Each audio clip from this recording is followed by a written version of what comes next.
Hey guys, welcome back to our YouTube channel. In this tutorial, I am going to discuss about the reporting, right? So reporting is a very important features of any test automation framework, which give us, which help us to analyze the execution results after the execution of the automation test suite. And now here in this tutorial, I will show how we implement the external reports by using the TestNG listeners. So let's first understand what is the TestNG listeners. So TestNG provides @ listeners annotations which listen to every event that occurs in a test annotation, test automation code. Like here we have a Selenium, or we have other automation code base what we are going to write, like for the APM playwright, right? So this is a interface that modifies the TestNG behavior. Listeners are implemented by the iTest listener interface, means we can create our own listeners by implementing iTest listeners interface. iTest listener interface has following methods: on test start, on test success, on test failures, on test skipped, on test failed but within the success percentage, on test failed with timeout, on start, on finish. So these methods will automatically trigger when during the execution of the automation code. When your test start, then on test start will trigger. Similar type, test failure, test success, test skipped. If test getting failed, then in that case on test failure trigger. And this will be very helpful to capture the screenshot, to add the logs into the external report, right? So these listeners will help to generate the external report, because external report is not provided any listeners kind of things which we can use. Yeah, so in that case we will use these listeners and add the external report code here to generate the reports. So let's see first how we create listeners, then I will show the external report, how we use the listeners to implement the external report. Here is a code base. So let's create a normal class here. This is my listener class. In the my listener class, we need to implement iTest listener. Import this.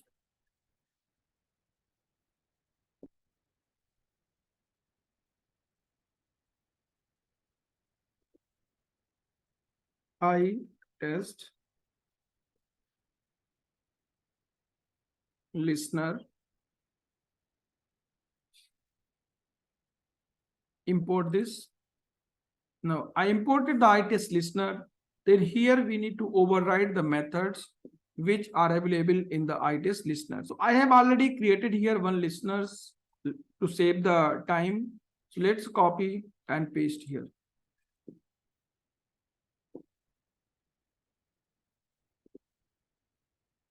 So here iTest context, iTest result. Okay. So iTest context, basically this defines a test context which contains all the information of for a given test run, right?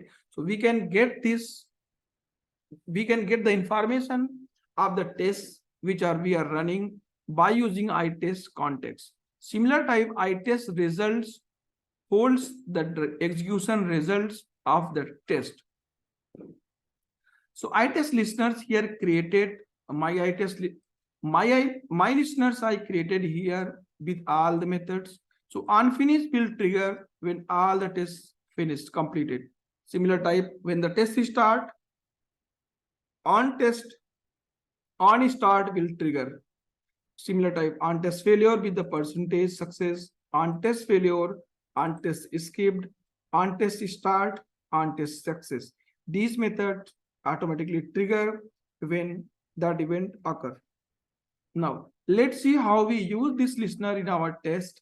So I'm going to create one simple TestNG test.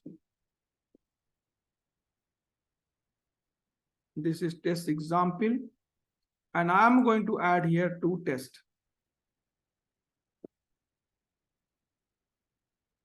Test 1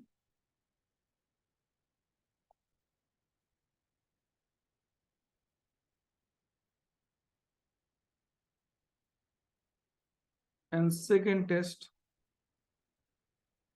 here.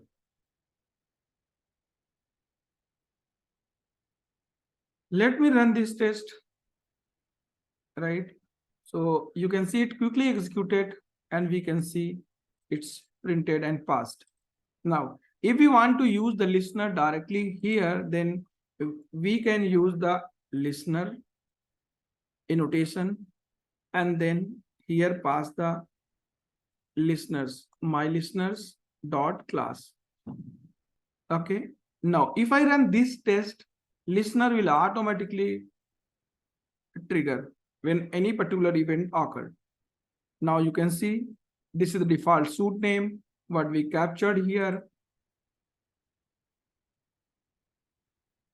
Okay, get name. This is on finish, on start, get name. So this will give us the test context object dot get name. So this will give us the test suite names. Suite name is default. So these are some values, and this is the pass because in both tests got passed. That's why we are getting 1. So these listeners will automatically triggered when we run the test script. In that case, we need to use the listeners by using the listeners annotation. But let's see what happens if we are using the test suite and how we call the listeners. TestNG.xml I created. Let's copy here one test.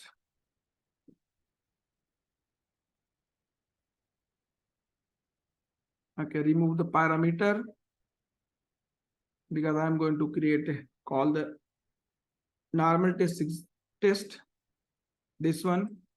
So then use the class name test example, and then remove the listener here because I'm not going to use listener directly from the class. Now I'm planning to call the listeners from a TestNG suite XML file. So in that case, we need to add a listeners tag here, and then give the listeners class name, which is fully qualified class name. So this is my listeners. Now, if I run the test from the suite XML file, then it will automatically trigger the listeners. So this listener is available under the com.framework. So let's add the package.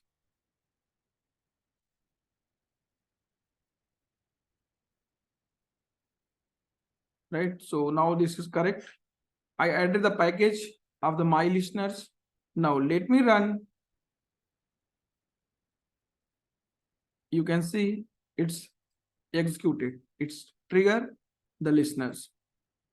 Now, in this way, listener will automatically trigger. We can create our own listeners, and we can control the execution of the flow. We can capture or we can do anything if we want to do with the on success, on failure, on finish.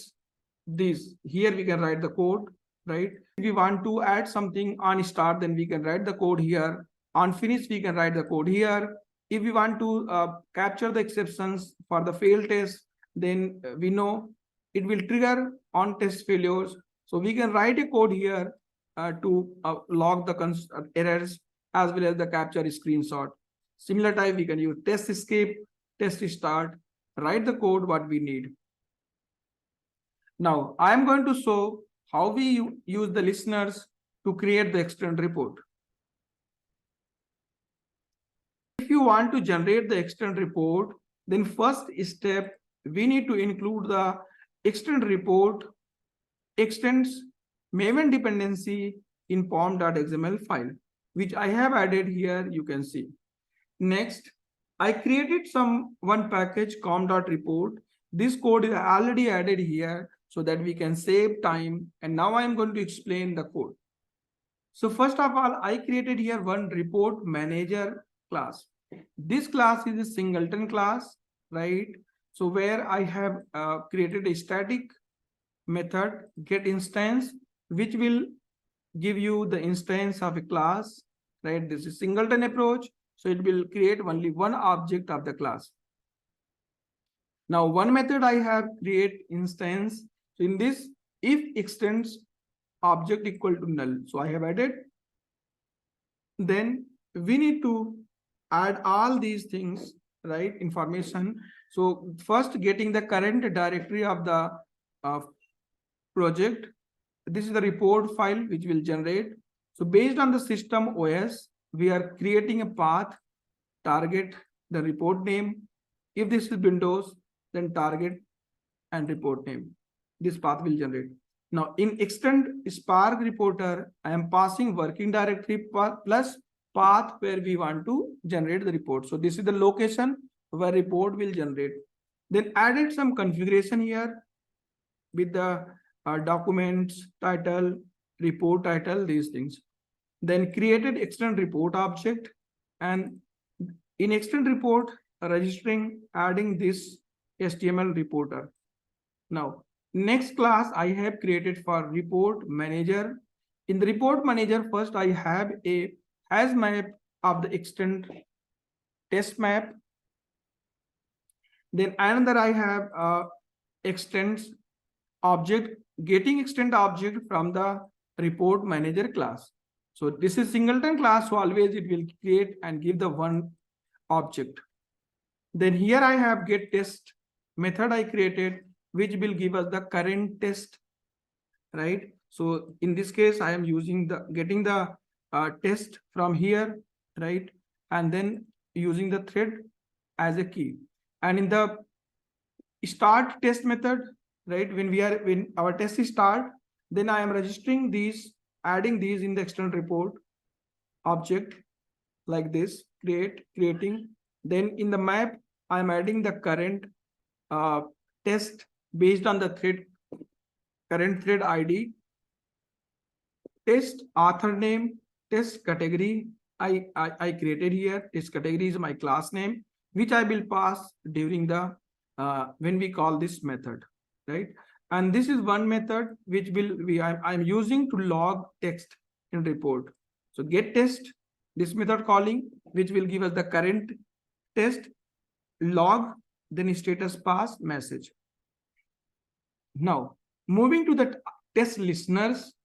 So I created here similar type one test listeners, like I created my test listeners, which implements I test listeners interface. On top, I have created one method, get test method name, where I am passing the I-test result.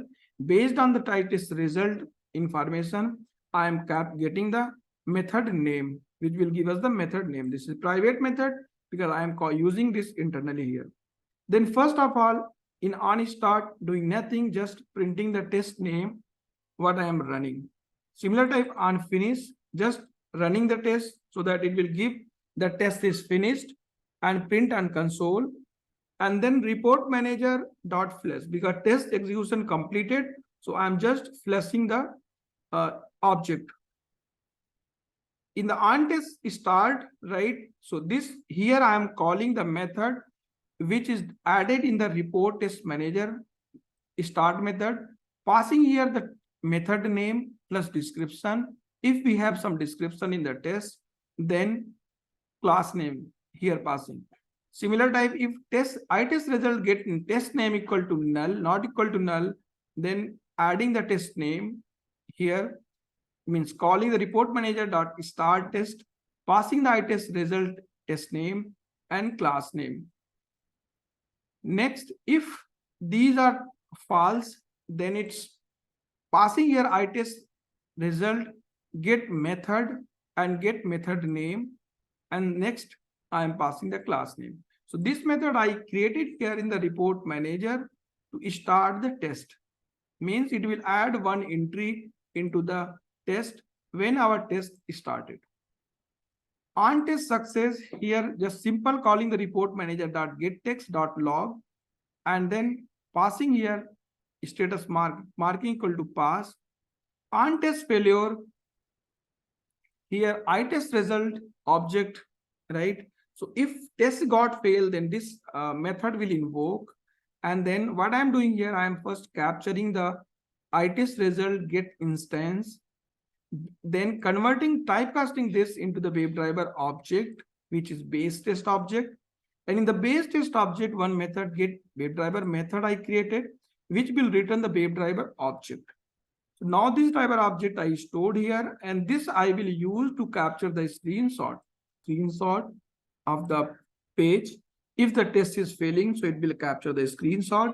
And then here I will adding the exception which is generated into the reports, and then making the test fail with the screenshot. So this will add a link details in the reports. When we click the detail, then it will open the screenshot. Next, on skip, I'm doing nothing, just mentioning that skip, marking this as a skip. And here on test failed, but with success percent doing nothing. Let me use this in our Selenium test to see the execution. So first, I am using here listeners. This is test listener dot class. Let me run and you will see report will generate.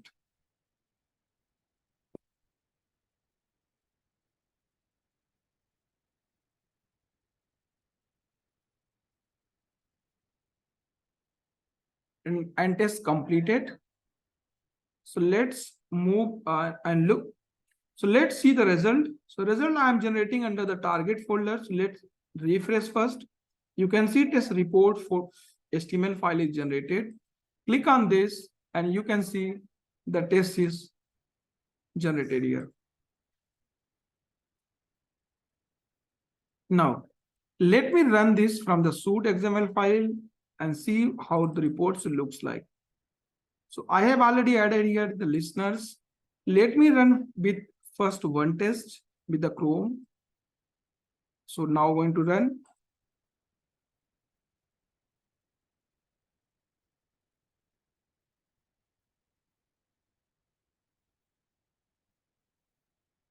Yeah, test execution completed.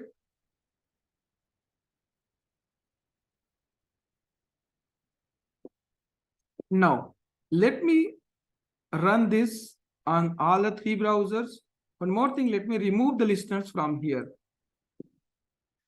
And now I'm going to run the test on three environments parallelly, right? Parallel equal to test. So this listener will also support the parallel execution, what I have created. So now going to run.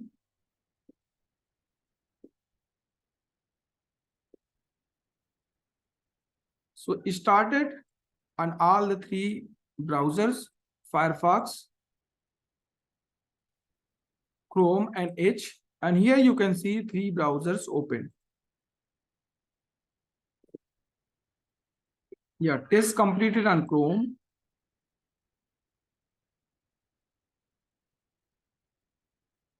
Firefox is completed. Now pending is Edge browser.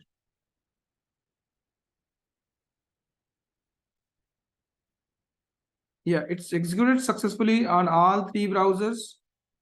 You can see run 3, pass 3, failure 0, skip 0. Let's see the result now. If I open, you can see this test is executed on all three browsers. Now we can see here three instances passed as a passed, right? So now let's see when the test is failed, how we get the screenshot in the reports. So for this, I am just changing one locator in the page for the login. Added here username 1.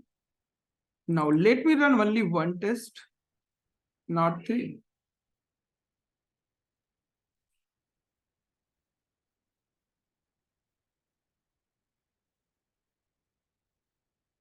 You can see it's waiting for the locator. Wait time is 10 seconds. So after 10 seconds, it will fail. And you will see it will capture also the screenshot.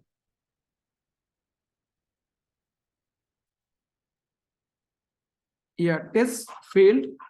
Here you can see on failure triggered, and we can see it's failed. Now, if I open the result, let me refresh. And you can see test is failed. And this is the fail test. Here you can see the exception log is captured. Also, if I go down here, you can see base 64 IMG. This is the details. And if I open this, you will see the screenshot is open. Let me open this from folder and a browser. The report is open here. Let's click. You can see the screenshot of the failed test we can see here. There is also defect sections. So this will club all the failures which is grouped particular failure with the any reason. Next, we have here which will give us the details of the test, how many test method we executed, and then we have here authors. Here we have dashboard. Dashboard looks like this. And then here we can apply the filter also, pass, fail, right? Based on the author, based on the class, we can filter the test. Hope this will be helpful to generate the execution reports in your project. And if you have any query, leave a comment. If you like the tutorial, click on the like button, subscribe the channel, and also click on the bell icon so that you can get latest videos notification. Share this tutorial to your friends and colleagues. Thanks for watching the video.